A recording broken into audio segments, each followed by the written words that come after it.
नमस्कार, हिमाचल समाचार में आपका स्वागत है। आज के मुख्य समाचार। मुख्यमंत्री ने मनाली विंटर कार्निवल का किया शुभारंभ। महिला मंडलों की प्रोत्साहन राशि को बढ़ाकर 25,000 रुपए करने की घोषणा। मुख्यमंत्री ने कुल्लू में 198 करोड़ रुपए लागत की 13 परियोजनाओं के किए लोकार्पण एवं शिलान्यास। मुख्यमंत्री ने कहा, प्रदेश सरकार पर्यटकों को हर संभव सुविधा प्रदान करने के लिए प्रतिबद्ध। आपदा राहत कोष में अंशदान। और अब समाचार विस्तार से। मुख्यमंत्री ठाकुर सुखविंदर सिंह सुक्खू ने कुल्लू जिला के मनाली में 5 दिवसीय राष्ट्र स्तरीय विंटर कार्निवल का शुभारंभ किया।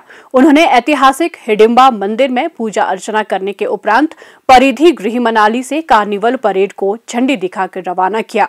हिमाचल प्रदेश और अन्य राज्यों के 250 से अधिक महिला मंडल और सांस्कृतिक दल परेड में शामिल हुए। सांस्कृतिक दलों ने सामाजिक संदेश, संस्कृति और परंपराओं पर आधारित आकर्षक कार्यक्रम प्रस्तुत किए।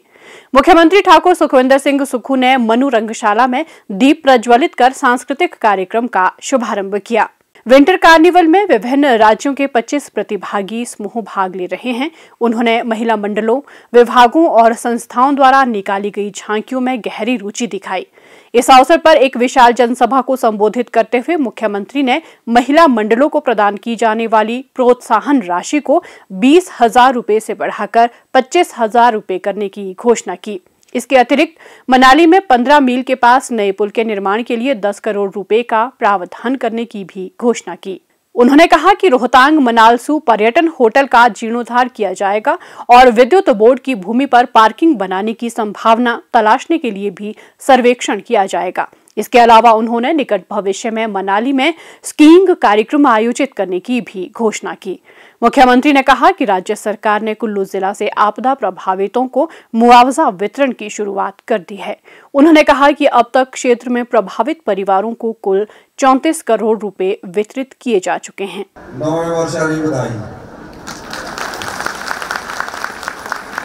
मैंने आपदा प्रभावित परिवारों के लिए पहला कार्यक्रम कुल्लू जिला में किया और मुझे ये बताते हुए खुशी हो रही है कि कुल्लू जिला में जिनके घर टूट गए हैं, बिल्कुल पानी में बह गए थे, उनको हमने 7 लाख रुपए की घोषणा की और 3 लाख रुपए की पहली किस्त जारी की। ये सरकार की संवेदनशीलता है।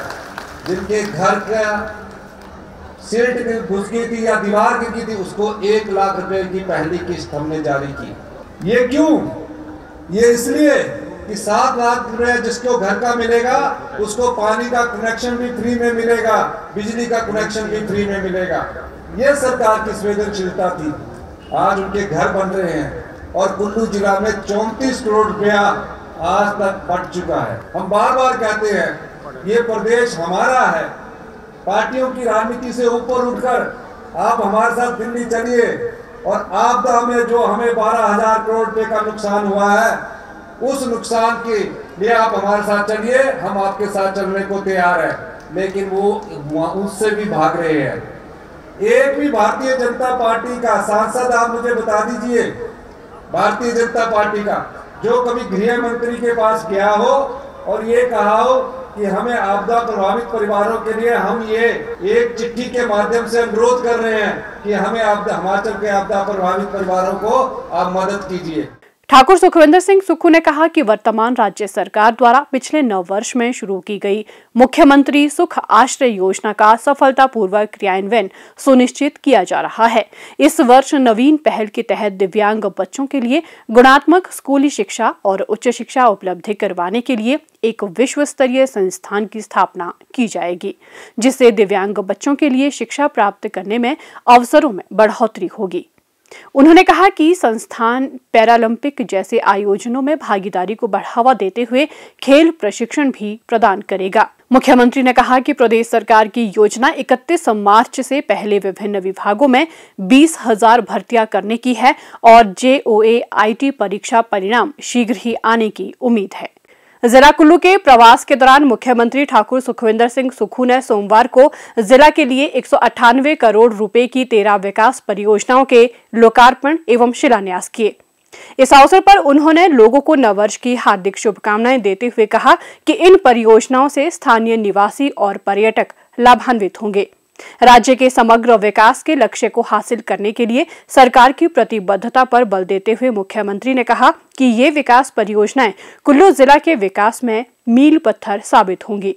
मुख्यमंत्री ने 20 करोड़ रुपए की लागत से निर्मित सब्जी मंडी बंदरोल और 9 करोड़ 7 लाख रुपए से रायसन में व्यास नदी पर बने डबल लेन पुल का लोकार्पण किया। उन्होंने नेहरू कुंड बाहांग में व्यास नदी पर बुरवा और शनाग संपर्क मार्ग को जोड़ने वाले 6 करोड़ 40 लाख रुपए से बने स्टील ट्रस ब्रिज, जगतसुख नाला पर 4 करोड़ 7 लाख रुपए और चक्की नाला पर 3 करोड़ 37 लाख रुपए से बने RCCT बीम पुलों, पतली कुहल में 20 लाख रुपए से बने विवेकानंद पुस्तकालय, मनाली में 7 करोड़ 83 लाख रुपए से बनी इको फ्रेंडली मार्केट मड़ी, सोलंग नाला में 54 लाख रुपए से तैयार वे साइट सुविधाएं और सजला में 29 लाख रुपए की लागत से निर्मित आयुर्वेदिक स्वास्थ्य केंद्र भवन का उद्घाटन किया। मुख्यमंत्री ने 130 करोड़ 18 लाख रुपए की लागत से भवेली जिंदौर सड़क के रखरखाव और टारिंग, 3 करोड़ 59 लाख रुपए की बंदरोल दीदारी शरण सड़क, 1 करोड़ 49 लाख रुपए की फ्लेन से ग्राहन सड़क और 10 करोड़ 86 लाख रुपए से व्यास नदी के दाहिने किनारे पर ग्राम कटराई, 15 मील बड़ाग्रां, बिहाल और आसपास के क्षेत्रों के लिए बाढ़ सुरक्षा कार्यों की आधारशिलाएं भी रखी। मुख्यमंत्री ने कहा कि भाजपा सरकार के कुप्रबंधन के कारण हिमाचल को वित्तीय चुनौतियों का सामना करना पड़ा है, लेकिन इसके बावजूद राज्य सरकार ने केवल 1 वर्ष के भीतर अर्थव्यवस्था को सफलतापूर्वक पुनर्जीवित किया है और आर्थिकी में 20% का उल्लेखनीय सुधार हुआ है। मुख्यमंत्री ने कहा कि राज्य सरकार प्रदेश को आत्मनिर्भर राज्य बनाने के लिए प्रतिबद्ध है। प्रदेश पर ऋण के बोझ व सरकारी कर्मचारियों की लगभग 10,000 करोड़ रुपए की देनदारियों के बावजूद 1 वर्ष के दौरान प्रदेश की आर्थिकी में आशातीत सुधार हुआ है। इस साल आपदा के बाद भी हम 20% अपनी अर्थव्यवस्था को पटड़ी पर लाने में सक्षम हुए हैं। अर्थव्यवस्था का मतलब है कि हमारे सभी संसाधनों से अगर आय 100 रुपये हो रही है तो आज तक हम 170 रुपया खर्च करते हैं। आय 100 रुपया, खर्चा 170 रुपया है, तो 70 रुपया हम कर्ज उठाकर खर्च करते हैं। अगर हम कर्ज पर कर्ज उठाते रहेंगे तो युवा पीढ़ी जो भविष्य की है वो कैसे अपने पांव पर खड़ी होगी। हमने उन परिस्थितियों को बदला और हमारा ये ध्येय है कि 2027 तक हमारी अर्थव्यवस्था पटड़ी पर आए और अगले 10 साल में हिमाचल प्रदेश हिंदुस्तान का सबसे समृद्धशाली और अमीर राज्य बने। इस दृष्टि से हमारी सरकार काम कर रही है। मुख्यमंत्री ने कहा कि नववर्ष के अवसर पर प्रदेश सरकार ने राज्य के युवाओं के लिए सौर ऊर्जा क्षेत्र में राजीव गांधी स्वरोजगार स्टार्टअप योजना के चरण 2 को शुरू करने का भी निर्णय लिया है। हिमाचल गवर्नमेंट टीचर यूनियन ने मुख्यमंत्री ठाकुर सुखविंदर सिंह सुक्खू को सोमवार को शिमला में आपदा राहत कोष के लिए 2,01,000 रुपए का चेक भेंट किया। मुख्यमंत्री ने अंशदान के लिए आभार व्यक्त करते हुए कहा कि ये अंशदान आपदा प्रभावितों को राहत पहुंचाने में सहायक सिद्ध होगा। हिमाचल समाचार देखने के लिए सब्सक्राइब करें यूट्यूब चैनल हिमाचल समाचार, फॉलो करें x@DPRHP, लाइक करें Facebook page information and public relations department Himachal Pradesh, follow करें इंस्टाग्राम @DIPR हिमाचल, विजिट करें वेबसाइट www.himachalpr.gov.in। इस अंक में इतना ही। कल फिर होगी मुलाकात। दीजिए इजाजत। नमस्कार।